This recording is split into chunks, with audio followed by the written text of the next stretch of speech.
You've got 99 problems, but a lockout ain't one. 99 days into the lockout, MLB is back, Bam is back, Boris and Matt Weekly is here, the show where we talk a little bit of sports, a little bit of entertainment, and then we combine them at the end to talk some sports entertainment. We're your hosts, as always. I'm Boris, and I'm joined by the one, the only, the Matt. Bonjour. How's everybody doing out there? We hope you're doing well. Dope intro this week, buddy. I love it. Fired up. Baseball is back. We got fantasy baseball. We got 162 games starting April 7th. Oh, man. I can't wait. And we got a special guest this week, too. Big homie. We do. Yeah, we do. Go figure. Go figure. We're going to be chatting some baseball MLB because the lockout is over. Then we're going to be chatting some NBA with an old fuck. Joe Aguinaldo is joining us to chat some NBA. And then on the wrestling side, we're going to be chatting AEW Revolution. You're going to get our revelations about Revolution as we revolve around the next pay-per-view, Double or Nothing. I don't know what's going on, man. I'm feeling jacked. I'm feeling happy. I'm feeling ready. You lost me a little bit there at the end, but you know what, buddy? I'm fired up too. Yeah, we're talking some Revolution. Gonna give our star ratings, our AFIs out of 5, Boris, for that show. And yeah, man, I'm just excited to get going today. How you feeling, big homie? I'm doing great, man. Like I said, this week, again, busy. I'm feeling jacked. I'm feeling ready. I feel like Tony Khan about to enter to announce that he bought ROH. Just sweating. I'm sweating. I feel jittery. I don't know why. No, but seriously, I feel good, man. It's Friday. The weekend begins, and you know what that means? Boris will be drunk.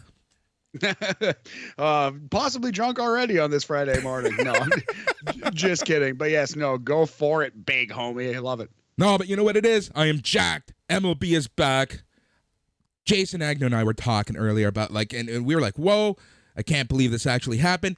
Honestly, even you and I, when we were talking about the schedule for the show, we're like, okay, we'll talk NBA, and then you said we'll talk MLB if they, come up with with a resolution by the time that we start recording. And I'm like, so we're only gonna be talking about NBA. Well, I ate crow. And quite a laugh we had, but yeah, just like that in our faces, baseball is back. They came to an agreement. So Boris, what are the details? Do we know? How much do we know? And like we said, April 7th is going to be the first pitch. April 7th is going to be the first pitch. For those people interested here in Toronto, April 8th is the home opener against the Texas Rangers. All right, so couple major things out of this. All right.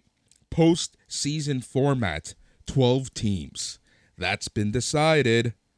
That's a big one. I really enjoy that. Yeah, so 12 team playoffs. So what's the format? So the format is still yet to be formally announced, but I'm assuming that it's going to be a play-in with a bye round for division winner or for league winners. Right. So essentially, it'll probably be somewhat similar to the old NFL playoff structure where the top 2 seeds get by and then 3 plays 6, 4 plays 5. Probably, but who knows? Exactly. That's exactly what it comes down to is who knows what the hell any of this actually means. All right. Big one. This is a big one. I don't want to talk money because at the end of the day, money is money. There's more money in the players' pool. A big one, though, is the international players draft. Yeah, that's very interesting. And that's starting, 2024, it seems? Yep, exactly. It's starting in a few years, but they're setting up a draft for international players. Matt, will this hurt a team like the Blue Jays, who have traditionally done well going overseas? I would think so, right? Like, it would hurt anybody, like the top 5 or 10 teams. If you're above average at going out and finding these players on your own, obviously the fact that they're all in a pool for drafting will hurt you. Yeah, it's an advantage that the Jays no longer have. Of course it hurts. Yep, exactly. That really does hurt. All right, here's a couple big ones. They're going to be installing a pitch clock and larger bases. That's still not 100% confirmed, But those are some of the rule changes they're going to be looking at over the next 45 days. Another big one is restricting defensive positioning. Okay, so pitch clock, sure. I think it seems like a radical change, but that's long overdue. And really, it's not a radical change at all, Boris. What it's attempting to do is getting baseball back to its roots. That's how it used to be played in the 1800s and up to like 90, like around then when players started taking a long time to like pitch, and Nomar Garcia types taking an hour between each swing of the bat, right? But yeah, man, the bigger bases, that one strikes me as very odd. Like that seems like a real legitimate fundamental change to baseball, right? Yep. All right, here's a big one though. Universal designated hitter. Universal designated hitter essentially means that the DH is now coming into the National League. As a baseball purist that I am, that one hurts me a lot because I loved the style of play of the National League. I loved that extra chess piece that you needed to think of as a manager. I understand why they're doing it, but it kind of hurts me as a baseball purist. Yeah, I don't like it at all. It sucks now that we have two-way players. They're going to take away the like if Shohei Ohtani found himself in the NL, what an advantage, right? And maybe that's why they're taking it away. Maybe that's why they're removing it from the game. But yeah, I'm going to miss that a lot too. I dislike that strongly. I for example, when I play MLB The Show, I'm switching the DH back on, or I guess off. You know what I mean? Yeah. In the NL. Yep, exactly. All right, and here's some stuff that I think people are going to like, my friend. 9-inning games and doubleheaders is back. Good, yeah. 7-inning games I did not like. Do we have any info about the Ghost Runner? Is that dead? That is dead, gone. No runners on base to start extra innings. Beautiful. The Ghost Runner has become a ghost. I love it. That's I understand why it exists. 18-inning games sound good on paper, but no one actually wants to be there for the full 18 innings, you know? But at the same time, it ruins the sanctity of the sport, the Ghost Runner. I don't like that at all.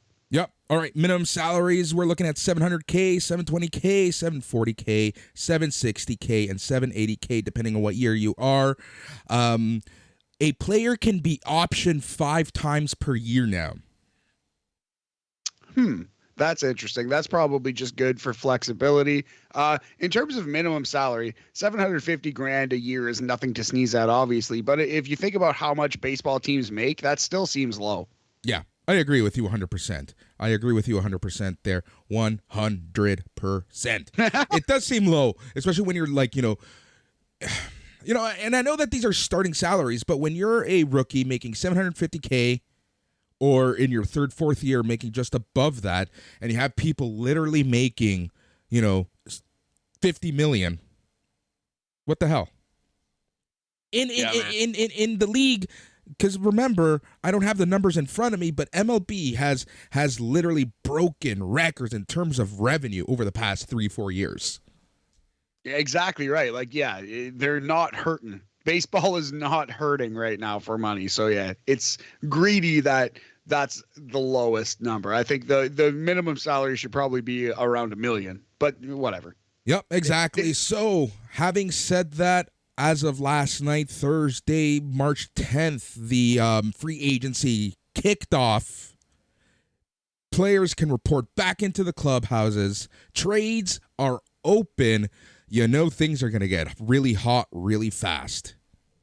Yes, sir. Yeah, Joe Biagini coming back home, Boris. We're already heating up in Toronto. Yep. Remember though, that was allowed prior to this lockout being finished because that was only for a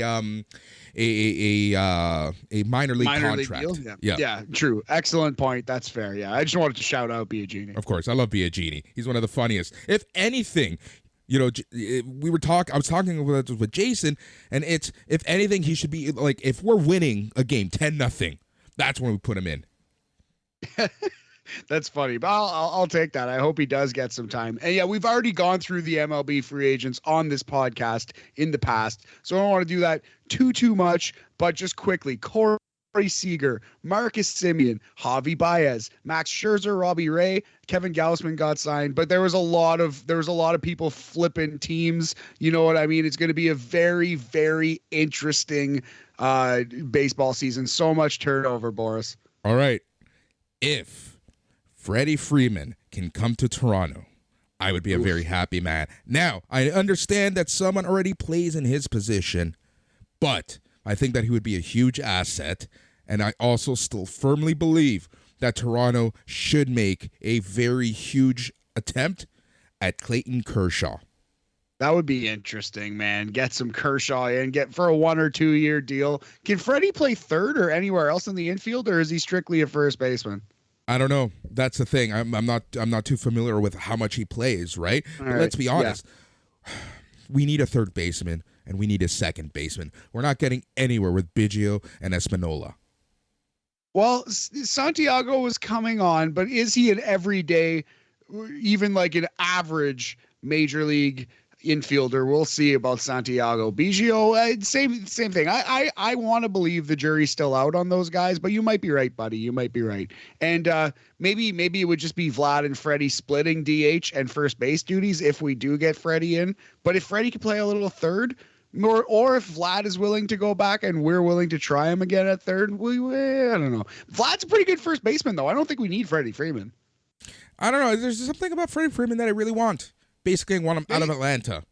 Canadian kid, right? It's always cool to see the Canadian kid come home on any team. So I did mention I want Clayton Kershaw. And back when all of this free agency started, I always said that if the National League were to keep or not have a DH, that Clayton Kershaw was going to go to the American League because of his back. Now I think he has many options available to him. Yeah, it's a really good point because, he doesn't need to go. There's no difference anymore. But that's a good call. Like, I could see aging pitchers. They do it a lot. It's happened a lot where aging pitchers will make the transition to the American League. Yep. So, yeah, man, baseball is back. It has been saved. I'm excited. The Jays have a really interesting young team. They're 5th in World Series odds right now. Yep. I was literally going to jump to that. The odds right now, DraftKings 2022 World Series odds, Dodgers plus 700. Go Dodgers. Yay. Tied GTFO. Please continue. I need a new co-host. Anyways, so Dodgers plus 700. In second place, tied at plus 900. You have the Astros and the Yankees. What do you think of that? That makes sense to me. The Yankees are a public team. They're maybe a touch high there, but I mean they're the New York Yankees, right? Like, look at their roster. I don't know. I don't know about that one. To be honest, I think the Dodgers are rated a little too high at plus 700. That's just me personally, right? That like they're looking. They don't have Joe Kelly. Not that he was like an ace, but the Dodgers hurt in their middle rotation in the middle of the game. They don't have Joe Kelly. They might not have Clayton Kershaw. Zach Greinke is available, so hopefully they can finally bring him back, even though he kind of like doesn't really want to come back probably. So I don't think the Dodgers deserve to be number 1 at plus 700. Anyways, back to the list. At 4th place, you have the Mets at plus 1,000. I think that makes sense. Added Scherzer to go along with DeGrom. They lost Syndergaard, but that's all right because they replaced Syndergaard with Scherzer, who theoretically is better on paper. We'll see how that plays out. Also added Sterling Marte. I like this team, man. The Mets are definitely on paper the favorite to win that division, the NL East. Yep. And then in 5th place to round it all, or 4th place, depending how you like reading these lists, the Blue Jays at plus 1,100. Yes, tied with the White Sox, who on this list that I'm reading right now are also at plus 1,100. Yep. There you go. LFG. Let's fucking go. Yeah, buddy. Okay, Blue Jay, let's play ball. Big homie. So that was our baseball talk. Baseball is back, Matt. I'm super excited, but you know what else I'm excited for, Matt? What's that, big homie? We have a special guest. Some would say he's an old fuck. I say he's one of the best people that I love talking to on the SNME team, and he is one person who loves to talk about wrestling, who loves to talk about sports, and then, sometimes we talk about random stuff like computers because we're both geeks. That is none other than the old fuck himself, Joe Aguinaldo. Thanks, man. Thanks for having me on, and thank you for the intro. I'm not used to getting an intro like that, so that's kind of cool. I love it. I love it. That's what we do on BAM. It's it's a loving. It's a family here. But yeah, so we brought you here to talk about some NBA, to talk about some AEW Revolution, and to just have shoot the shit, as the kids say. So Matt, man, NBA right now is in a very interesting position. Last night, we saw Ben Simmons return to none other than Philadelphia. City of brotherly love. It was not. Holy crap. What do you think? It was pretty fun just to watch him get booed. Although I was thinking, and my roommate brought this up too, but I was just watching that thinking like, oh geez, I wonder why Ben Simmons could possibly want to walk away from all of this. You know what I mean? Like these loving Philadelphia fans. But it feels like right now in the basketball season, for the past couple of months, we've been like slowly going up the roller coaster, like tick, tick, tick, tick, tick. And officially with this Ben Simmons thing, feels like we're into playoff season now. We're just going downhill of record rate. So I'm excited. So we're going to talk some hoop quickly. I think we're just going to go through every NBA team just like very fast and kind of give playoff picks, maybe MVP picks. But before we do that, Joe, you're a hoop fan. What got you into basketball? How long have you been watching? Have you ever played? What's your history with hoops? Earliest memory is watching the storied Showtime Lakers versus the Boston Celtics. Nice. I was team Lakers all the way because I hated Boston and I hated Bird. I think much like a lot of people did. Yep. But really what got me into basketball, probably like many people in my generation, was when Michael Jordan came into the league. I do remember, the pre-Jordan Bulls, with Orlando Woolridge. I think he was their top player at the time, which, from way back. But when Jordan came in, I mean, I jumped on the NBA bandwagon, so to speak. And I was pretty, I followed basketball for a while up until I'm going to say like, let's say the early 2000s, in that area. And while I still watch it, like I'm definitely not as, sort of as hardcore as I used to be. Although I will admit, like, we are definitely a Toronto Raptors family. My wife is a crazy Raptors fan. That's awesome. Did you go to the parade? Actually, I went downtown that day because I worked downtown, but holy crap, it was already packed. Like I go to work at like, this is obviously pre-pandemic. I'd get on the train at like, quarter to 8, and like that train going downtown that day was insane. And we got downtown and like we weren't even near capacity. It was already pretty packed. So I kind of stayed away. It was way too crazy. Yeah, no doubt. Yeah, we went to like basically the very start of the parade over at like medieval times over by like BMO Field, and it was a good place to go. We got some pretty good looks at everyone. Got some good pictures of Kawhi and the trophy and stuff. But yeah, man, what a night that was! What a day that was a lot of fun. I'll never forget that parade as long as I live. So I love basketball. Oh yeah, that weekend from the Thursday that they won to the Monday night, once everything settled down. Those few days were just absolutely incredible. Like, I had so much fun. The city was just booming. Probably, it was just tons of fun. I just remember, like, people just being out on the street that Thursday night. It reminded me a lot of when Sidney Crosby got that golden goal 20 years ago. Yeah, it's a really good call, man. Great analogy. Yeah, that was a fun day as well. Fun afternoon, at least.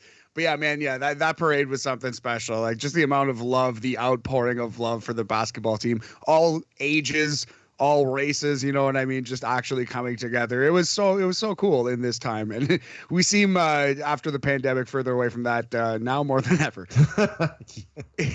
Anyway, let's talk some hoop, fellas. So we're going to start in the Western Conference and just go through the teams. So basically it looks to me like we have our 10 playoff teams in the West, and we have 5 teams who kind of packed it in. So for those who aren't familiar in the NBA, the way it works is the top 6 teams automatically qualify, and then 7, 8, 9, and 10 enter a play-in tournament. So the 7th seed plays the 8th seed. The winner of that game gets the 7th seed in the playoffs. The 9th seed plays the 10 seed. The loser of that game is eliminated. And then the loser of the 7-8 game plays the winner of the 9-10 game. And the winner of that game gets the 8th seed. So it's a little complicated, but it does make for some fun one and done kind of games down the stretch.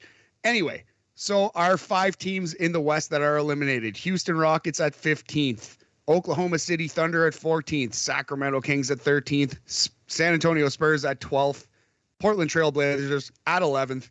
Looks like they all packed it in. What do you think? Yeah, 100%. Especially Portland. You know, Portland, they gave absolutely. up. They gave up and they said, F it, we're done. We're calling it a year. Yeah. So, traded CJ McCollum to the Pelicans. Dame Lillard out for the season. Basically shut him down. He could maybe theoretically play if they were fighting for the title, but he's not playing for the rest of the year. And Anthony Simon's looking pretty good, but other than that, the Trailblazers have basically shuttered down. Yep. You know, and what other team was there? Sorry. Can you name them again? Yeah. So 11 Blazers, 12 Spurs, 13 Kings, 14 Thunder, 15 Rockets. None of those teams are going to the playoffs. Yeah, I know. The Rockets really don't surprise me. It's a shame because that's a team that deserved a championship so badly a few years ago, right? Like they had it all. But they just couldn't get the big one. And you know what? You know, it sucks because that team is just going to go through a lot of woes right now. The Pelicans, what can you say about them, honestly? Yes. Yeah, well, the Pelicans are here at 10th, and now they're a very interesting team because they're officially trying again. It looks like they will be in the playoffs without Zion Williamson, maybe, although it seems like they're kind of starting to make nice now. It's possible that Zion has not played his last game as a Pelican. Joe, just as a somewhat casual basketball fan, you think Zion's leaving? What do you think's going on here? Dude, is he even going to make it back? Like, I'm so up and down on that guy. I mean, like I remember when he was in college, he had all this potential, and all of a sudden, like, it's like, you know, dude, do you have any discipline? Like, can you figure out your game? I don't know about that guy, man. And honestly, if I'm the Pelicans, I know he was the first pick. I know it's hard to give up on somebody like that, but man, like, you know, I might almost. I'm on the fence with that guy because I know he's got a lot of skills. I know he's got potential, but I'm also not impressed with him at all. Absolutely. If he is coming back, I guess, you know what, put it this way. If he comes back and he actually, does well in the playoffs, okay, cool. You know, like if he shows me something, but I just haven't seen anything from the dude other than potential. And that doesn't do anything. That doesn't win anything. Right. Has anyone seen this man, this kid, this boy in months? Like, I haven't seen him in public in forever. No, man. Yeah, he's deep in hiding, and New Orleans fans are not being nice to Zion. There was like a parade recently where, I don't know if you saw that float, where they just had a big fat Zion float. They're making fun of him in public. It's a rough situation, but it kind of looks like the 9-10 game. It's going to be loser leaves town match, Lakers and Pelicans. It's kind of seeming like that's going to be, Boris, your boys, the Lakers. What's going on? Can LeBron beat the Pelicans by himself? Yes, he can. And what have I said? I keep saying this, Matt, and I've said this since October when we did our preseason or season preview. The Lakers are a playoff team. They're going to squeak into the playoffs, but they're going to actually have their run in the playoffs when shit actually matters. That's honestly the type of team that the Lakers are going to be. And I knew it was going to be a rough go. You know, I feel bad because, you know, LA is passionate about the Lakers. It's like the only team that they're actually passionate about. Not the Dodgers. When the Dodgers suck, they run them out of town. When the Kings suck, they run them out of town. LA actually cares about the Lakers. How they're treating Russell Westbrook right now is insane. It's absolutely insane how they're treating this guy. But you know what? And this is why I love LA. LA, similar to Toronto, they're going to change their tune in a few weeks when they are making a great run in the playoffs. Yeah, I agree. I'm curious to see what the Lakers do because I agree with you, Boris. I always thought that if they get in, I don't want to play them. Yeah. That's sort of my attitude with them. And when we get to the East, there's a few of those teams as well. But I do like the Lakers because of LeBron. I'm not the biggest LeBron fan, but I respect the hell out of that guy. And again, he's one of those very few players in the NBA that, you're down by, or like you're up by 2, and the ball's going to LeBron, and you don't want him getting the ball with like 5 seconds left. So, Yep. I think the Lakers, are going to be dangerous in the playoffs if they get in. Yeah, especially in that one game play-in format. But if they do finish 9th or 10th, they have to win twice to actually make the playoffs. So they have to beat the Pelicans. And then probably it's going to be Timberwolves and Clippers. The big wild card around the Clippers is, when is Kawhi coming back? Yep. If he comes back, that team instantly becomes a title threat, period, because Kawhi Leonard is that good. If you had told me, Matt, at the beginning of the year that a play-in game could be Clippers, Lakers, I would have laughed at your face. But here we are. Yeah. And TNT, TBS, whatever station it's going to be on, they're just loving every second of this, because that game is going to be money for everyone. Absolutely. Los Angeles explodes. Clippers v Lakers could be for the 8th seed. Absolutely could happen. So the Timberwolves are 7th right now, but they're hot. They've won 6 in a row, 8 of their last 10. Nuggets are also hot. They've won their last 4, 9 of their last 10. So Nuggets 6th, Mavericks 5th, Utah Jazz 4th, the Golden State Warriors in 3rd. They're hurting a little bit with the loss of Draymond Green, and Clay is still getting up to form. Second in the West right now, the Memphis Grizzlies, led by Ja Morant and Jaren Jackson Jr. Ja Morant is jumping out of the gymnasium. And number 1 in the West, the Phoenix Suns, led by the ageless Chris Paul. This man, an old fuck, and he is not going down lightly.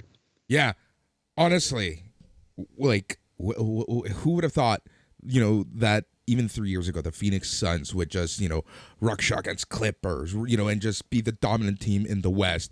And the Warriors, again, that's a team that I think is built for the playoffs. If they get their squad back and they're healthy in the playoffs, you don't want to face them.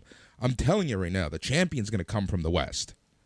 Oh, yeah. Well, it's a really good point, man. Even Luka, like we barely mentioned Luka Doncic, who might be the best player alive. Mavericks are in 5th, but they have a new team possibly more suited to Luka Doncic's game, right? So, Joe, if you had to pick one team to win the Western Conference, who do you think it would be? So many questions. Can Chris Paul stay healthy? Can LeBron do it himself? Is Kawhi coming back? Can Luka pull it off? Can Jokic pull it off? Can the Warriors heal up? Is Ja too young? Who you got?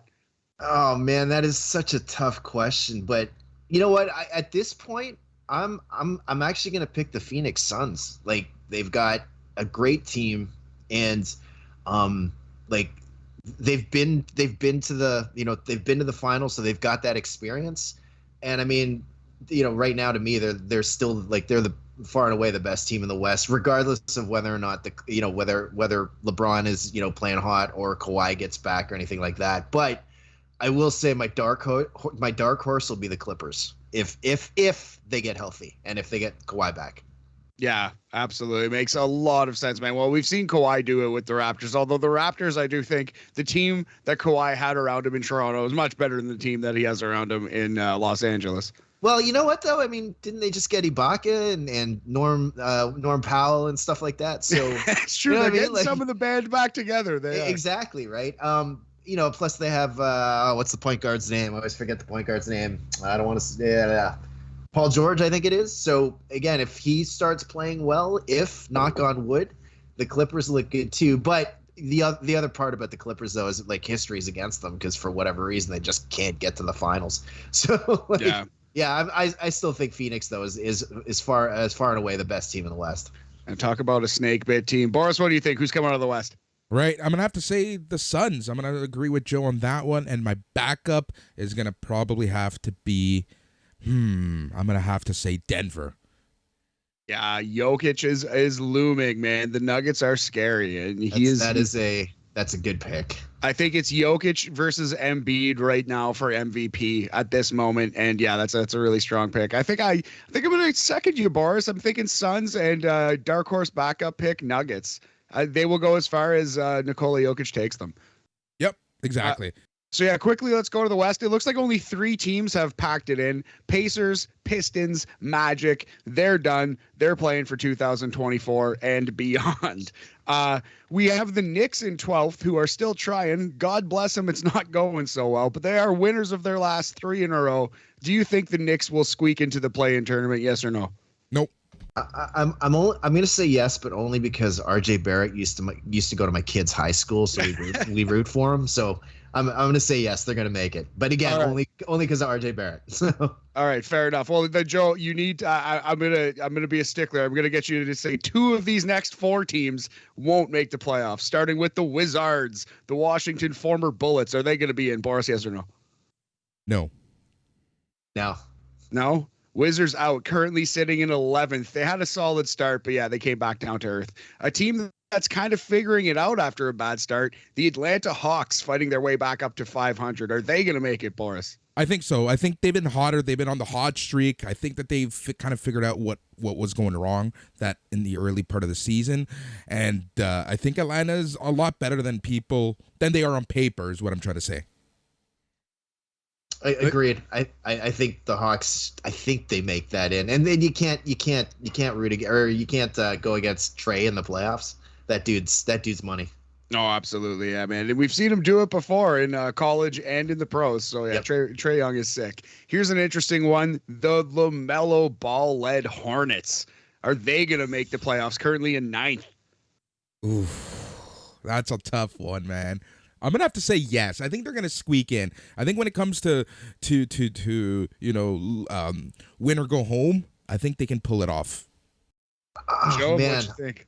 I want to believe, but I can't. I'm gonna say no on these guys. Yeah. I haven't seen. It's different. Like you guys just said, the Hawks look like they're figuring it out. The Hornets, I'm not so sure. So fair enough.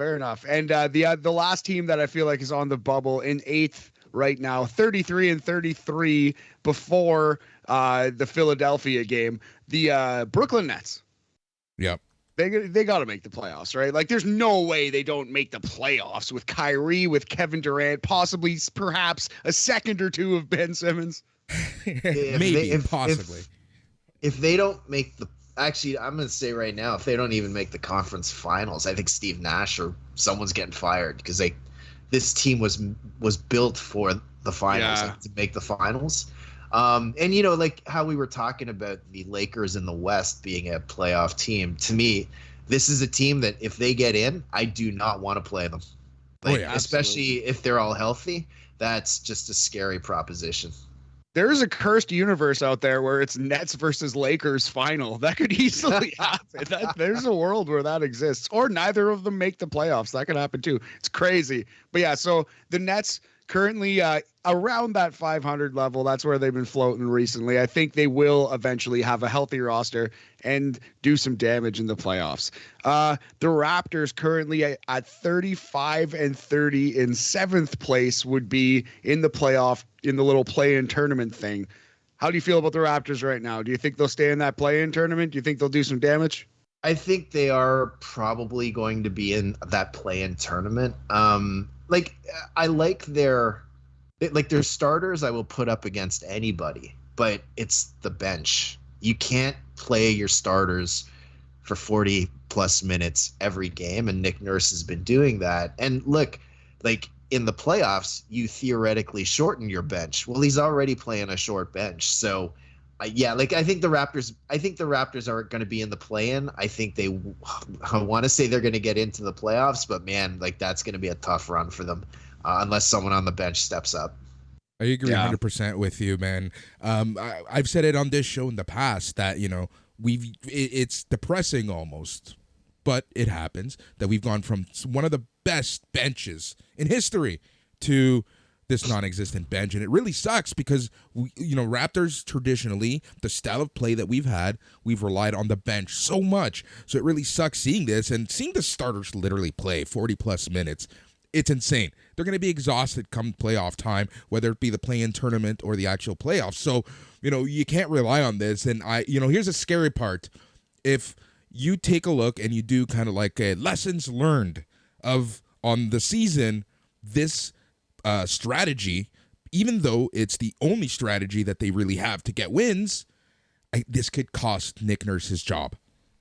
Oh, ooh. Well, maybe, but I think Masai and the team has the utmost faith and trust, guys, in Nick Nurse. We'll see though, man. Like, coaches get fired all the time in sports. Stranger things have happened than that.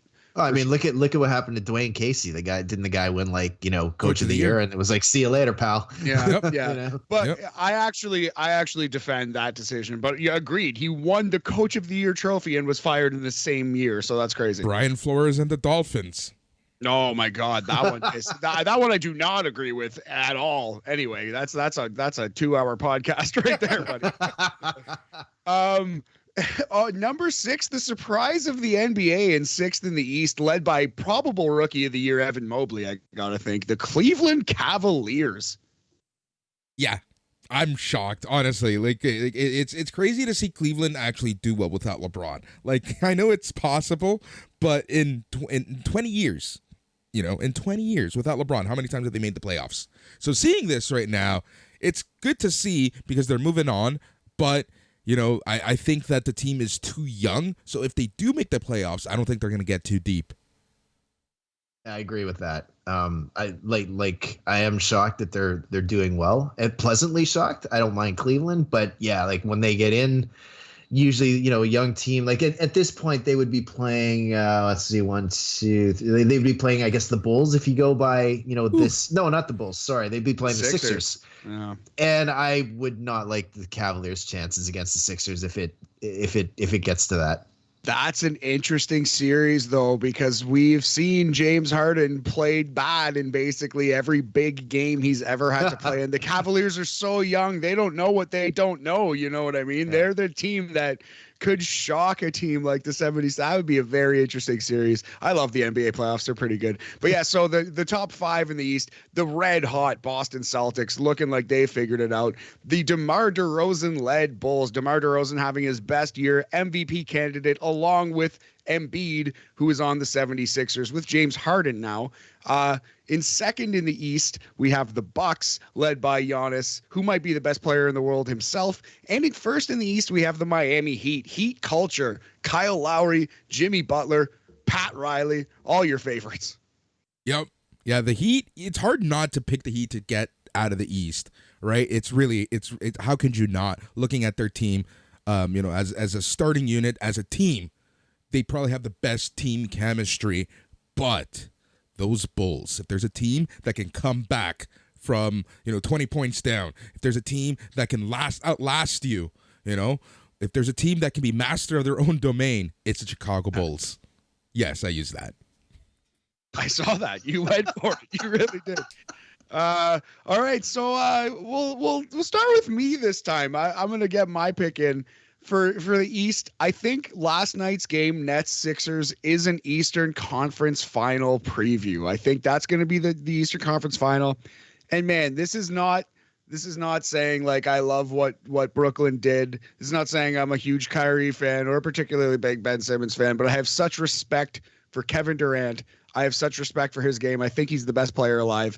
I think with that surrounding cast around him, if Kevin Durant stays healthy, the Brooklyn Nets are going to the finals. Yeah. It's hard to disagree with you, but I'm going to have to still go with Miami. Oof. Joe, what do you think? Who's winning the East? Oh, man. I have to go with Miami as well. You've got they've been there. Yeah. And they've added that one component they were missing in a floor general. And it just so happens that floor general happens to have won a finals as well.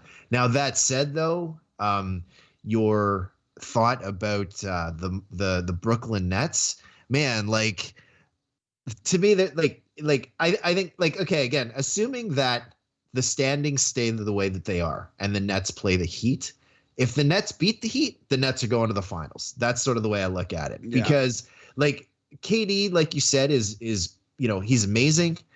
I am not the biggest Kyrie Irving fan, but that dude, every time he touches the ball, I'm scared.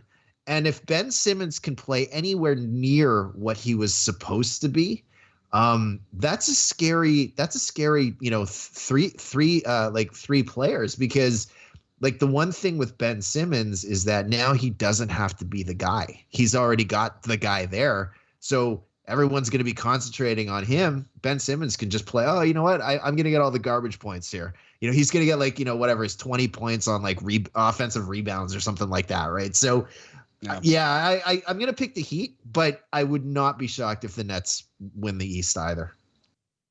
That team's just too good. Too good, man. Too good. Okay, before we leave basketball chat, quickly, let's talk a little MVP. Like I said, it might be coming down to Jokic versus Embiid right now. So quickly, Jokic, he is going off this year. 26 points, 13.9 rebounds, 8.1 assists. He has played 59 games, and Denver is pretty much solely because of him, 40 and 26 in 6th place. Now, Embiid, the Sixers are 40 and 25, I think. And Embiid's numbers right now, 29.7 points, 11.2 rebounds, 4.3 assists. But those are just raw numbers. We're not even talking shooting splits or anything like that. Just base numbers, just off the eye test, off what you know about basketball. Who would your MVP vote go to? As dumb as this sounds, I'm going to say Jokic, because if he's not there, Denver's chances of losing are much more than if Embiid, at least in my opinion, if Embiid's not there versus Jokic not being there, I think the Denver Nuggets are in a lot more trouble. Yep. No, that's fair. He is more valuable for that one reason. Boris, sorry, go ahead. No, I agree 100% with Joe there, because the MVP to me is the award, and I say this all the time. I said it when we were talking about MLB, and it's, if you remove this one player from the equation, is that team still good? Is that team shitty? And Jokic is literally, his back is breaking because he has them. He has the entire franchise on his back right now. That poor man's knees right now. Oh, man, yeah, and he's a G. He'll punch out a Morris brother. He doesn't give a shit about anything. So, Nikola Jokic, MVP, I can support that. Back-to-back MVP, right? Didn't he win it last year? Thought that no. I forget. Did Giannis win it? I forget. I think Jokic has an MVP under his belt though. Anyway, neither here nor there. So yeah, if you had to pick your finals, both would be Suns versus Heat. Mine would be Suns versus Nets. Who you got? Who's taking home the title? Oof. You know what? If again, I've got the Heat. I'm probably gonna go with the Heat. I like Jimmy Butler. I like Kyle Lowry. Both are proven in the in the finals and the playoffs. So yeah, I gotta go with the Heat. Joe, I'm not trying to suck up to you, but honestly, I'm agreeing with you yet again. It's that playoff experience, right? It's that finals experience that I think the Heat have over the Suns. But long term, and here's the thing: the Heat have this year, maybe next year, to win. The Suns, they're set up for the next 5-6 years. This is very similar to the NFL, where the Rams had to win this year, right? Meanwhile, Cleveland what's their face? Cincinnati. It all starts with a C. They're American. Doesn't matter. They are set up for years, right? So it's a very similar situation, but I think that today the Heat are going to win. God bless USA. Love you guys. Thank you for listening. So that he made the finals a couple years ago. His Suns obviously made the finals last year, but the Heat have the added component of Kyle Lowry, who wears a ring as an NBA champion, who had some incredible performances in that playoff and in the NBA finals. And if not, though Kawhi was the MVP, if not for Kyle Lowry, we would have not won that title. That last game, Game 6, if it wasn't for that start that Lowry gave us, holy crap. Yeah, he hit 3, 4, 5 3-pointers right at the beginning of that game. Right back to back. Making up for losing, Game 5. Yeah. We're not losing this game. And a lot of salty NBA fans will say, "Oh, the Raptors, whatever. If the Warriors were healthy, they would have won." And it's possibly true. Perhaps it's true. You know what? But the thing is, they weren't. Be salty. And I'm a Lakers fan, but the Lakers didn't actually earn the 2020 title. That's all I'm going to say. Exactly.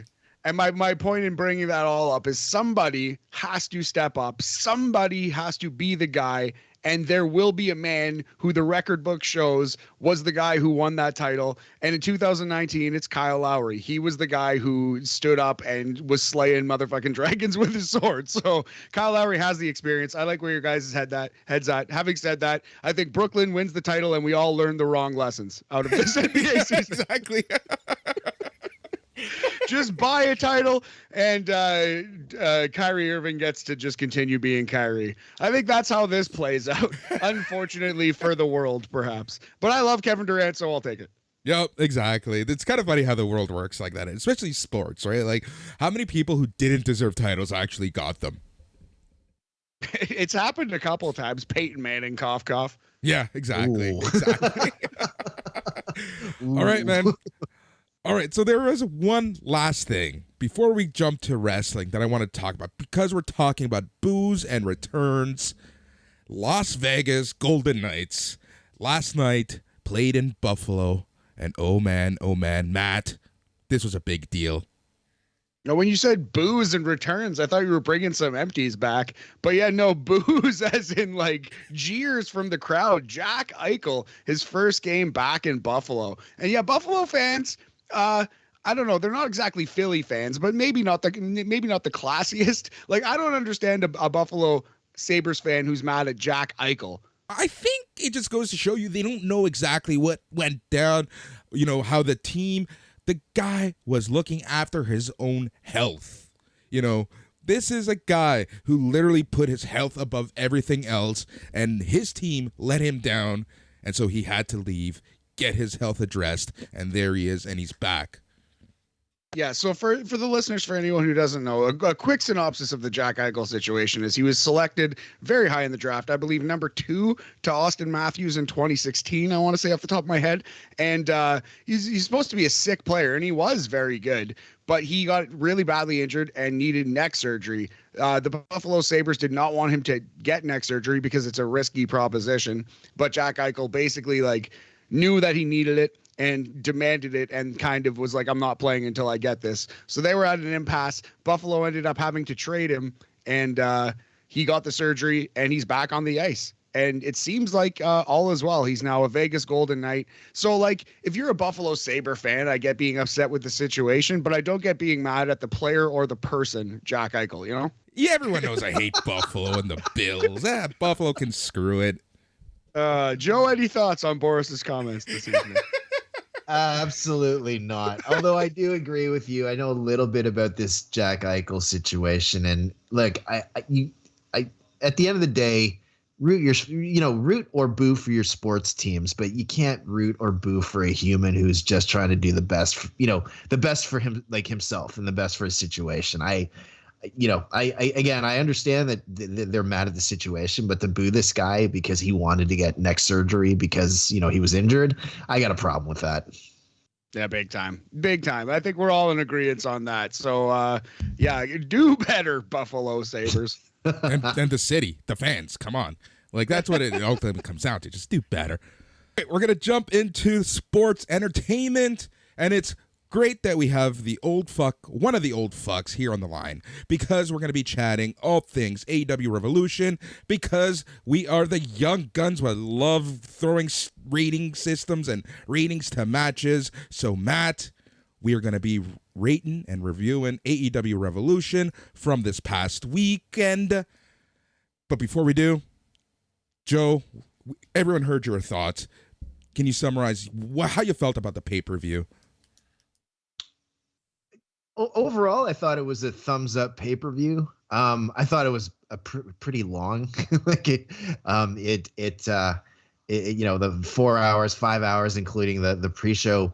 So I think the one thing, if I might complain about it, because overall I like the show, and yes, you can nitpick a lot of stuff, and I'm sure we'll get into some of it. But I think one of the things that AEW needs to be careful of is they need to find those breaks for the fans, because every match, like the first 3 matches, Eddie Kingston, Jurassic, boom, boom, boom, boom, and you could kind of see the crowd getting tired. You know what I mean? And you could hear the difference in the crowd. And I mean, eventually they got back, but like that Britt Baker match should have had a lot more noise in it than it did. You know what I mean? So I think AEW needs to do better with the pacing of their shows. Like I love the fact that they give us great matches, but man, that pacing is just way too much, man. You gotta slow some stuff down and give the fans a chance to breathe. You know what?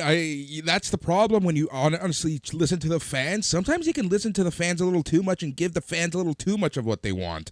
Every single match on this card, including the buy-in, had a reason to be on the card. Did they deserve to be on the card? That's a conversation for a different day. But every single match had its build-up, had its reason. There was blow-off to most of these matches, so it made sense that they were there, in terms of story. But like you said, it was just 5 hours of almost nonstop action. And maybe it's just us starting to get used to these premium live events, and the Peacock commercials. But it's like, boom, just, matches done. Let's just get right into the next one. Yeah, and I mean, which one was it last year? I think it was Full Gear, where it was just back to back to back to back. Like there was no breaks, there was no vignettes. And I mean, it was cool. Don't get me wrong, but man, that's a tiring pay-per-view to watch, right? Yeah. And because they only do like they do less number of shows, like they don't do a monthly pay-per-view. Those 4-hour, pay-per-views, 4+ hours, that can get a little tiring to watch, Yep. No, exactly. Absolutely. Especially when you're like trying to analyze and like come with like a podcast immediately after a show like this. It's tough, man. Honestly, I have the luxury of being able to watch AEW as a fan, and I just kick my feet up and drink some beers and enjoy this awesome wrestling show. And then on my own time, go back and try to like, you know what I mean? Try to like watch it with a fine-tooth comb and put a rating on it, you know what I mean? So, but honestly, it kind of felt like it's so packed tightly that you had to watch it twice just to digest all of it, Well, and then like let's also like forget the podcast thing for a sec, right? Actually, I can't forget it because I did it, but like Dan and I, we have the day jobs. So Dan, because he starts at 4 a.m, actually ended up pulling an all-nighter because he was going to have to get up at 3 o'clock anyways. I by the time I wound down, I got to bed at 3 and I had to be up by like 6. So it was that Monday was not fun for either of us. Right. Yeah. Even I was exhausted on Monday. Like Matt and I did the It's Canon podcast and I was still tired because I stayed up because I posted the shows on all the feeds. Right. So I'm like, whew, this is a long night. It was a little look behind the curtain. I was offered the chance to do Mania first night or second night, and I was like, let's load up Saturday. I'm going to do NXT and WrestleMania first night just so I don't have to deal with that exact situation, getting 2 hours of sleep and then going to work on Monday. You know what I mean? That's brutal. So when I'm reviewing a show, I would rather review the Saturday pay-per-view just so I can sleep on Sunday, And, I love the fact that we have signed up through natural reasons and natural causes. We're doing 2 post shows on one day, one aftercast and one after party, all on one day.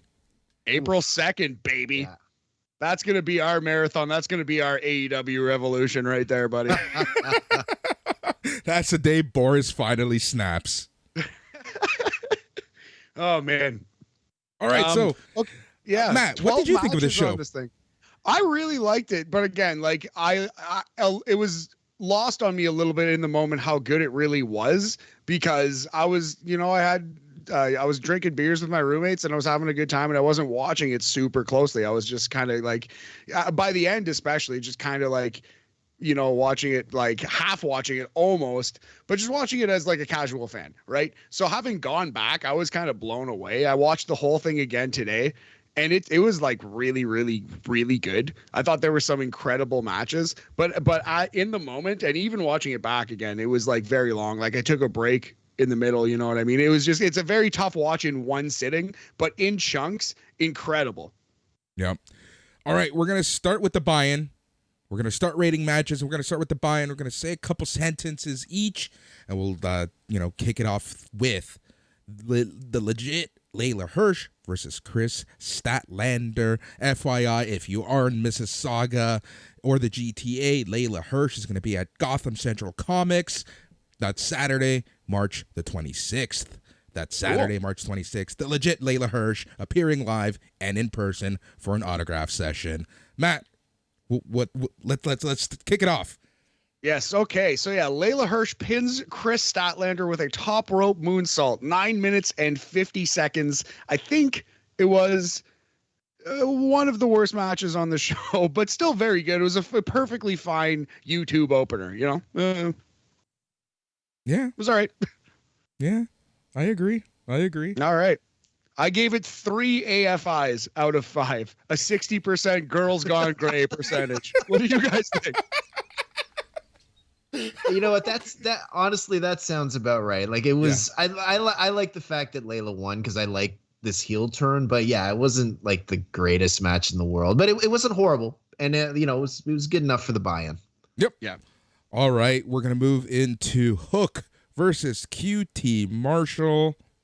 Yes, Hook submits QT Marshall with Red Rum, a.k.a. Murder Backwards, a.k.a. the Kata Hajime, a.k.a. Taz Mission. Did you notice, and Reddit, this was pointed out, someone made an actual video back-to-back. This was the finish of Taz versus Shane Douglas in ECW whenever that happened. This was the exact finish that Taz won the ECW title with for the first time, I believe. Yep, I did notice that. Well, I saw the thread. And, I want to get into this, but I actually don't. I love AEW doing stuff like this, but sometimes it's a little too much. And so, I don't want to get into it. Let's focus. Yeah, Boris, focus. It can get a little. It can get a little too cute. There's a moment in this show where it got too cute, and I'll go on my rant then. Would someone say QT? Marshall? I did not think this was too QT. I thought this was perfect, exactly what it needed to be. 3.5 AFIs out of 5 for this one. What did you guys think? Yep. I am not on the Hook bandwagon. Oh! I will agree with you that the match is 3.5 AFIs. I'll give you that, but I think that's because of QT Marshall. So oh yeah. Yeah, he looks like 5 matches in. That's fair. No, and I get it. Like, and I'm just trying to be cool. Like, I just don't get the Hook thing. So, you're not hooked. No, wait. Let me rephrase that. I get that people like Hook. It's just not resonating with me. That's all. So, it's a kid thing. All right, match 3 from the buy-in: House of Black versus Pac versus Eric Redbeard versus Penta Escudo. Yes, Brody King pins Eric Redbeard with a Fire Thunder Driver sit-out reverse pile driver thing. 17 minutes and 20 seconds, which is what hurt this match for me. It was a great match that went way too long, in my opinion. Yeah, 100% agreed with you. This match is a buy-in match. This match should not be 17 minutes. You're not going to convince me to buy the pay-per-view with a 17-minute match at this point, right? This match could have been done in probably 10 minutes, and I would have been super happy. It's just too long. It's like a New Japan main event. Just too long. No reason for it. Yeah, agreed. I mean, as much as I rag on the House of Black, like sort of gimmick / interviews, in the ring, these dudes are studs. And obviously Pac, Penta, and Pac and Penta, Eric Redbeard, he is what he is. But at about the 10-minute mark, I was kind of like, all right, guys, let's finish this off. Hurry up. It's just too much. One more point about this. I love the look. I love Penta Escudo. I love everything about it except one thing. If he's going into this gimmick, this demon, black, evil, nega Penta gimmick, he should be, number 1, a heel, number 2, a lot more lethal than he usually is. What's the point of this? Yeah, there's not really a change other than the fact that Alex Abrahantes has a dumber costume on now. Exactly. But yeah, so I thought this was a 4-star match that overstayed its welcome. So I'm going 3 3/4 AFIs, B plus 75%, but just kind of missed its target a little bit, you know? Yep, agreed 100%. All right, on to the main card. Chris Jericho versus Eddie Kingston. Guys, for me personally, this was on par, and I'm struggling with what my match of the night was, but this is probably on par with another match. Oof. It's right up there. It was a tough decision. This was probably my silver medal match of the night, I think. This match was awesome. I loved it. Agreed. In fact, I can't remember. Like, it was this match and another match that I had as my match of the night. I think I was leaning towards Eddie versus Chris being my match of the night. I just, like, the build was good. The match was good, except for the one spot where it looked like Jericho landed on his head. It was a good fight. And admittedly too, like, I'm a huge All Japan wrestling fan, like 90s AGPW. So Eddie Kingston doing all that stuff was like, yeah, boy, that was great. Yeah. Yep. I think that was like on purpose. Like, I'm not saying like the landing was exactly what they wanted, but I think it was supposed to be a head drop suplex. It was. It was the half and half. But it was, but boy, it looked bad. And what a way to kick off the actual pay-per-view. Like, that was literally the first move of the night. That is crazy. So yeah, I went 4 1/4 AFIs on this one, 85%, solid A. Not quite a classic, but like a banger, absolute banger. Will be on the 122 list at the end of the year. Yep. Nice. All right. Next match was for the AEW World Tag Team Championship. You had Jurassic Express, your champions, versus the Young Bucks versus Red Dragon. Yeah, and this was a good match. Again, a little long, a little Young Bucksy. Like, it was a lot of the playing the old hits. You know what I mean? It was basically watching the Eagles play Hotel California. Like, we saw the put the partners in a tombstone position and super kick out the knees. We saw all the favorites. You know what I mean? But it was still at the end of the day, I would call it a great match. It was like a low level, possibly will show up at the bottom of our list kind of match to me. So I gave it 4 AFIs out of 5. The Jurassic Express win with a move that is unfortunately known as Throw-Asic Express. Their suplex into a powerbomb thing. Yeah, what else can we say? The next match was the Face of the Revolution match, ladder match. Keith Lee versus Orange Cassidy versus Ricky Starks versus Powerhouse Hobbs versus Wardlow versus Christian Cage. So this one, I kind of feel like I'm cheating a little bit because I didn't like it that much the first time I watched it. And the second time I watched it, I was like, oh shit, this match actually was great. And I slept on this thing. So how did you guys feel about this ladder match? My concern with, and this isn't just this ladder match, it's with any ladder match, is that there were points in the match where, it's like, don't set up a spot. Like, just try to win the match. Like, that should be the story. Like, and the one really glaring one for me was, and I can't remember who it was. Like, someone was on their way up the ladder, and Wardlow kind of stared at him, and then he came down and started fighting. It's like, no, just keep going up the ladder. Let Wardlow stop you. So I think that was my biggest complaint about the match. Now, that said, some good action going on. I hope to God Ricky Starks is okay, because he took like that crazy looking power bomb on the ladder, and dude just came back from neck surgery, right? That was so bad. Yeah, like that. I was legit scared. That actually kind of took me out of the match a little bit when I saw that. So yeah, I thought it was okay, but again, I just was not a fan of sort of setting up spots as opposed to trying to win the match. Yeah, I think it was Keith Lee in that specific one. Yeah, I think you're right. Yeah. Yep, I agree 100% there. Yeah, it was good. Sometimes the logic escapes the wrestling, and it really takes me away from it, but that's ladder matches in general. But the issue now is there's so many ladder matches. What else can we do? How else can we frame this? So I get it, and it was still a good match. Some scary spots, but I just want a little more realism in that sense. I can't argue that. My experience watching this was, at the time I was like, well, that was like sloppy and dangerous. And going back and watching it the second time, I really appreciated the creativity and the flow of this match. So I ended up settling on 4 AFIs out of 5. Sounds like you guys disagree with that one, but that's fine. Yeah, no, you know what? I accept it. I bet you if I went back, I would appreciate it more, right? All right, the next match for the AEW TBS Championship, your champion Jade Cargill with Smart Mark Sterling versus Tay Conti.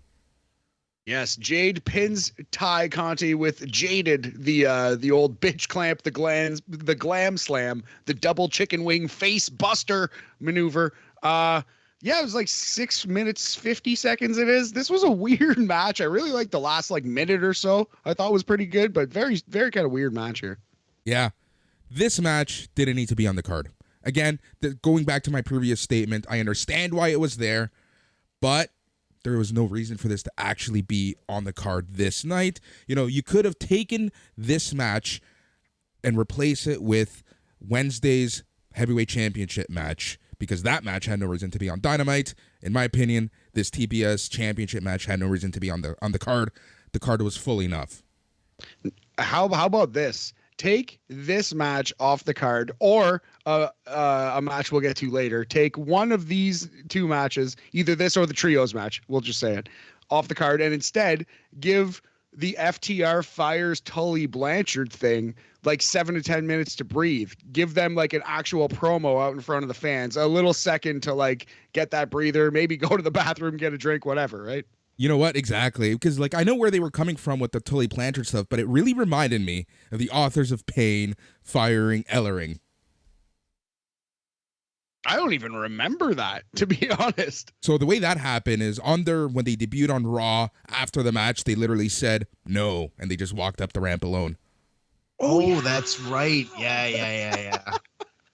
Good pull, buddy. I totally would have not remembered that. That's totally right. Yeah, obviously that resonated with Matt and I pretty strongly. Yeah. Oh man. So yeah, I do think Jade's coming along. I thought this was an above average match, slightly. You know, not like didn't blow my socks off, but we'll go 3 AFIs out of 5. You know, 60%. It's a C. Sure. Ooh, I hope Dan doesn't hear that. Yeah. I think he would say you're giving her like 3 AFIs too much. Yeah. Yeah, like, you know what? Like, here's the thing. I agree with you. I think Jade is improving. I would argue that this is her best match, which is good because this is her latest match. I'm not the biggest Ty Conti fan, even though I know she's strong.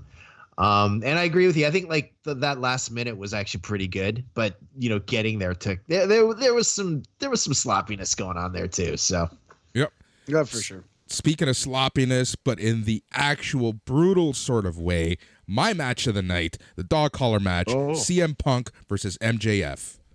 Interesting. MJF versus CM Punk, a bloodbath. Punk wins when he punches MJF with his own dynamite diamond ring. 26 minutes and 45 seconds. This was a war, man. This was really, really good. Yep. No, this match was incredible. This match had it all. You know what? I don't think people respect MJF enough, because if there's anyone who understands the psychology and the old school just, you know, thought process of a wrestling match, that's him right there, right? Like he's not the most talented. He's not going to do flippity stuff every match, right? But he just understands. But he doesn't need to. Exactly. That's not his character. That's exactly it. That's exactly it. And like because yeah, I get like a lot of people talk like work rate and all that stuff, and that's fine. Like I'm not saying I'm against a good work rate match, you know, quote unquote. But like MJF, like talks like a heel, he acts like a chicken shit heel, he wrestles like a chicken shit heel. Everything works, and I think like to me MJF is a very very very underrated worker. 100%. 100%. Yep. It's similar, you know, and I'm going to compare him to this guy because everyone loves to do it. It's kind of like The Miz. He gets the job done, right? He's not the most fantastic wrestler, but he gets the job done, and he knows what he's doing in there. He doesn't hurt anyone, and he can pull off really good matches, and he can talk, and he just understands the business. That's what MJF is. He's a significantly better wrestler than The Miz. Obviously a better talker too, but I think he's like miles. You might be tempted to say he's miles better as a talker. He's miles better as a wrestler. Yes. MJF doesn't get the credit he deserves in the ring. Absolutely. But yeah, so I like this match a lot. It's funny. You say it's your match of the show, and I'm rating it highly. I think it's slightly off the podium for me. I don't even think I can give it the bronze medal, but that just shows how strong a show it was. I would still go 4 1/4 AFIs for this one. It's still 85%. It will still be on the list, Boris, but there's 3 matches on the show that will be ahead of it on the list. Yep. All right. So the next match was for the AEW Women's Championship. Dr. Britt Baker, DMD, your champion, versus Thunder Rosa. This one pissed me off. This was the one that was too cute. All right, so Tony Khan, this is Tony Khan getting too cute for himself. It's as though he was booking this show and he realized, wait a minute, St. Patrick's Day is coming up. It will be the 1-year anniversary St. Patrick's Day Slam of the last Britt Baker versus Thunder Rosa bloodbath. St. Patrick's Day Slam is in San Antonio. Fuck it, let's just do a WWE match to prolong this feud. Yeah. So they had a WWE Raw match. They had a match that went too long. If there were commercials, it would have went through 4 commercials. You know what I mean? This was a Raw match. This was every Raw match I've ever seen. There was like false finishes. A curb stomp on the belt was the finish. 17 minutes and 25 seconds. This was the worst match on the show, and it was disappointing because these guys are awesome. These gals, these ladies are amazing. But this was a bad match. Joe and I were talking. I shouldn't even say that. Joe and I were talking actually before you joined the call, Matt, and we were saying they should have done an angle where somehow this match just got taken off the card and you literally then don't have to go through the eliminator because you're going against AEW logic. Thunder Rosa literally just lost her match. Why give her another shot at the shot? So remove this match from the card, from the pay-per-view, move it to, St. Patrick's Day Slam in San Antonio, in the cage, and boom, everyone's happy. That's interesting. I wonder if, I think people might have been disappointed. That's what it is. Again, Tony Khan wants to appease everyone so much that he was just he was scared to hit that card subject to change button. In case of emergency, break glass. Yeah. That's funny. Card subject to change. Yeah. So I would still think because they're such good workers that I couldn't call it a bad match, but I wouldn't call it a good match. So that's Mendoza line, 2.5 AFIs. That's where I put this. Worst match on the show. Only thing that I would call average. And maybe I'm just even giving it a boost because I like both women and I don't want to say it was bad, but I just said it was bad a couple times. So maybe 2.5 is too good. Actually, Matt, I will say it was bad, mainly because because that ending, kind of to your point, absolutely pissed me off because I thought you got to put the belt on Rosa, and it's just it's time, and you're getting to that point where if they don't do it, the fans are going to turn on this. Lex Luger, 1993 SummerSlam. There you go. Yep, there you go. It's like we're getting to that point, and because of the ending, and I know Dan was vehemently opposed to this, but because of the ending, I thought the Jade Ty Conti match was better. Because at least that one, made sense. This one didn't make sense. You know what? You guys won me over. I'm bumping it down to 2 AFIs. We're below the Mendoza line, and I agree with that. I do think this match was worse than Jade versus Ty. I think it was the worst match on the show. And disappointing. They just prolonged it for no reason. But it's like Boris said. I think that's exactly well put, homie. They didn't want to hit that card subject to change button. Yep.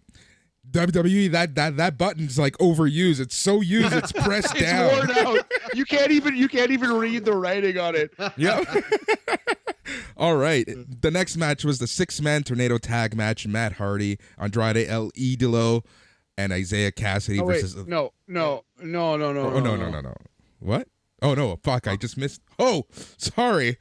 Oh, I just scrolled down, disrespecting probably the other best match on the card. All right, the American Dragon, Bryan Danielson versus Jon Moxley. So the way that we write matches, Boris, with like the build up and the aftermath mattering, and this match directly not only paying off, living up to my expectations, but directly leading to these guys tag teaming, and then they're going to go on an amazing tag team run now all year. Could be tag team of the year. I think this was my gold medal. This was match of the night. This is high on my match of the year list right now. This is I just updated the list today. This is number 3 right now. Only 2 matches in all of wrestling do I have ahead of Jon Moxley versus Bryan Danielson. Moxley pins Danielson by reversing a triangle choke thing into a roll up. 21 minutes and 5 seconds. 4.5 AFIs. 90%. It's a classic. I loved it. That's it. You know what? Like, here's the other part too. Like the whole thing with William Regal coming in. You know, I mean, that just added to the match. Like, again, this wasn't my match of the night, but I thought it was a great match. And again, I love the angle at the end. I thought that was, you know, this is I've said this a few times. Like, this is, you know, having my cake and eating it too, because we got to see a kick-ass match between Mox and Danielson, and now we get to see a kick-ass tag team / faction with those two and William Regal leading the way. I think that was outstanding. All right. Can't wait. Hopefully Claudio Castagnoli too. Sorry, Boris. Oh. I'm going to nitpick. I am going to nitpick because I am that guy. If they were going to do the whole Regal angle, I still think that they should have KO'd each other and have a no contest finish. And then that way, they're still kicking each other's ass. Regal comes out for a reason and say, stop fighting each other, you dumbasses, you know? But you kind of have this weird ending with Moxley getting the pin out of nowhere, which was fine. I'm not hating on it. But then I just feel like it would have been more impactful if no one had won and Regal comes out after the match, after no contest, and said, y'all are idiots. Y'all should, you know, we're going to do this together. That's my one minor nitpick. I see that. I will push back just in this way. I think what happened was Moxley took like his like last shot, like buzzer beater, like drew up a play with 0.5 seconds left and got the tip in, actually won by reversing the Dragon's triangle choke and out wrestling the wrestler, right? So when they actually do break up a year, 18 months, 2 years down the road, that could be the reason why. Danielson is bitter that when it came to it, Moxley out wrestled him. So I think that was actually a seed being planted. Perhaps, maybe not. Maybe I'm reading too much into it. Quite possibly. I'm sticking to my nitpick. Fair enough, man. But yeah, no, I love this match. Gold medal match of the night, number 3 match of the year. The only 2 I have ahead of it right now are Wrestle Kingdom main event, Okada versus Will Ospreay, and Cody versus Sammy ladder match. That fucking thing was insane. That was a classic too. Yeah. All right. We're going to move on to the next match. The 6-man tornado tag match. Matt Hardy, Andrade El Idolo, and Isaiah Cassidy versus the Icon Sting, Darby Allin, and the Spanish God himself, Sammy Guevara. Oof. So yeah, the Sting moment was crazy. But, oh my God, that's definitely the big takeaway of this match, right? For sure. I don't know if this match needed to exist on the card. I'm glad that Sting thing happened. I don't know if Sting woke up glad that it happened the next day. Ooh. But I'll tell you, like, this was up until Britt versus Rosa. This was the one match that I had. Like, this was going to be my bathroom break. Because I was kind of like, do they really like, you know, Darby Allin's one of your big stars. So is Sammy, right? And Sting is Sting. Like, do you really need to have them? Like, do you really need to have them on the card? You know, you want to keep these guys sort of special, right? So, yeah, this was the one match for me where I was kind of like, no, you're right. The Sting thing was like, it was just, oh my God, that went nuts. So I guess I'm glad it happened, I guess. But for the most part, I was not really into this match. This was my bathroom break match. Fair enough. How'd you feel about it, homie? Yeah, I agree. Again, Joe, not trying to kiss your ass, but I agree with you. This was like, I hate saying this, but it always comes up. It was what it was. It was there. It wasn't bad. It didn't need to be there. Again, this match could have happened on Dynamite. You know, actually, this would be, to me, this would have been more of a Rampage match. Oof. Yeah. Even then, but yeah, you know, we needed to get the eventual blow off, which was Jeff Hardy allowing his brother to get his ass kicked as his music played and he danced on the stage, which was the funniest thing to watch. But that was the blow off, obviously. So I guess this match needed to exist there. Whatever. Sure. Matt, how would you rate it? So I actually ended up going probably a little higher than you. Again, on the rewatch, I liked it much more than I did the first time, and maybe it's cheating, but that's the way we're scoring it today. So that's how it's going. I would go as high as 3.5, 70% B level AFI kind of match on this one. 3.5 AFIs out of 5. The Sting thing will live in infamy. Well, you know what scares me about that? Sorry, Joe. Is Vince McMahon watch Sting at 62 do that spot, and you fucking know that he's planning something for WrestleMania now. Oh God. Well, here's the thing. If nothing else, I think this match over delivered. Like, I wasn't expecting much from this match, and holy crap, there was a lot. Like, we're talking about the Sting thing, but the Sammy G Spanish fly off that whatever the stage there was insane onto the table. Absolutely insane. So when that's getting second billing to a 62-year-old man jumping off a balcony on the tables, you know that the match is nuts. Yeah, the Sammy thing, it's so crazy. That guy has like a suicide attempt per match. It's insane, man. Here's my dream match: Sammy Guevara versus Will Ospreay versus Kota Ibushi versus Kevin Owens. Who's gonna break their neck first in a match? Actually, I would throw Darby in that. God. Too. Refereed by Mick Foley. There you go. Oh dear. All right. Man. This leads us into the main event of the night, which was the Battle of the Atoms for the AEW World Championship. Hangman Adam Page versus Adam Cole Bay. Joe, what did you think of this match? It was good, but I'll admit it almost jumped the shark on me when when the Dark Order came out. The Dark Order are a fun act, but I want them nowhere near the world title picture. And I think that kind of hurt the match for me. That's fair. It didn't hurt it for me because it's AEW and I've just come to accept the Dark Order, but I'm right there with you. They don't belong anywhere near the main event. They're so goofy. They're so silly. They're so they're just not what you think when you think like cream of the crop main event. Yeah, they're just like bumbling sidekicks. And again, don't get me wrong. I like the Dark Order. I do. I like the act, just not with Adam Page. Yeah, I think that's well put, man. I would agree with that exactly. So I still think this match is really good. 25 minutes, 45 seconds. Hangman Page wins with his buckshot lariat after Adam Cole gets out of the first one too. That was pretty cool. Didn't expect that to happen. But yeah, I went. This was my bronze medal match of the night, my third best match of the night, and I went 4.25 AFIs on this one. 85%. 85 in the Miss Murder percentile. Yes, exactly right.